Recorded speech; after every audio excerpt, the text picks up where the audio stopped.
ଆଜିର ବିଜି ଲାଇଫ୍‌ରେ ଆମକୁ ସବୁ ଜିନିଷ ଇନଷ୍ଟାଣ୍ଟ ଦରକାର। ତ ସେଥିପାଇଁ ମୁଁ ଆଜି ନେଇ ଆସିଛି ଗୋଟେ ଇନଷ୍ଟାଣ୍ଟ ମିଠା ପଲଉର ରେସିପି, ଯାହା ବନେଇବା ବହୁତ ସହଜ ଆଉ ଖାଇବାକୁ ବହୁତ ଟେଷ୍ଟି। ପ୍ରଥମେ ଏଇ ତାଟିଆରେ ମୁଁ 2 ତାଟିଆ ଚାଉଳ ନେଇଛି, ତାକୁ ଭଲ ଭାବରେ ଧୋଇ ପରିଷ୍କାର କରିନେବା। ମୁଁ ଏଠି ବାସୁମତୀ ଚାଉଳ ନେଇଛି। ମୁଁ ସେଥିରେ କିଛି ହଳଦୀ ନେଇ ତାକୁ ଭଲ ଭାବରେ ମିକ୍ସ କରିଦେବା। ଗୋଟା ମସଲାରେ ମୁଁ ଚିନାବାଦାମ, ଗୁଜୁରାତି, ଲବଙ୍ଗ, ଜିରା, ଗୋଲମରିଚ ଆଉ ଡାଲଚିନି ନେଇଛି। ଆପଣ ଚାହିଁଲେ କାଜୁ କିସମିସ୍ ବି ନେଇପାରିବେ, ମୋ ପାଖରେ ନଥିଲା ତ ନେଇନି। ଏଠି ମୁଁ କୁକରରେ ଘିଅ ନେଇଛି, ଆପଣ ତେଲ ନେଇପାରିବେ। ତାପରେ ଗୋଟା ମସଲାକୁ ଦେଇ ସେଠି ଭଲ ଭାବରେ ଟିକେ ଭାଜି ହେଇଗଲେ ସେଥିରେ ଆମେ ଚାଉଳକୁ ଆଡ଼୍ କରିଦେବା।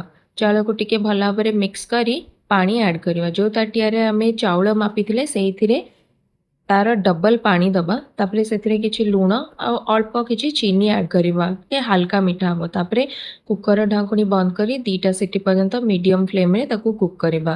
2ଟା ସିଟି ହେଇଗଲେ ଯେତେବେଳେ ପୁରା କୁକରର ବାମ୍ଫ ବାହାରିଯିବ ତାକୁ ଚେକ୍ କରିବା। ବାସ୍, ଏଠି ଆମର ପଲଉ ଏବେ ରେଡ଼ି ହେଇଯାଇଛି। ଖୁବ୍ କମ୍ ସମୟରେ ଆମର ମିଠା ପଲଉ ରେଡ଼ି ହେଇଗଲା। ତାହେଲେ ଆପଣମାନେ ବି ଏହି ଇନଷ୍ଟାଣ୍ଟ ମିଠା ପଲଉ ଥରେ ଟ୍ରାଏ କରନ୍ତୁ, ଆଉ କେମିତି ହେଲା ମୋତେ କମେଣ୍ଟରେ ନିଶ୍ଚୟ ଜଣାଇବେ।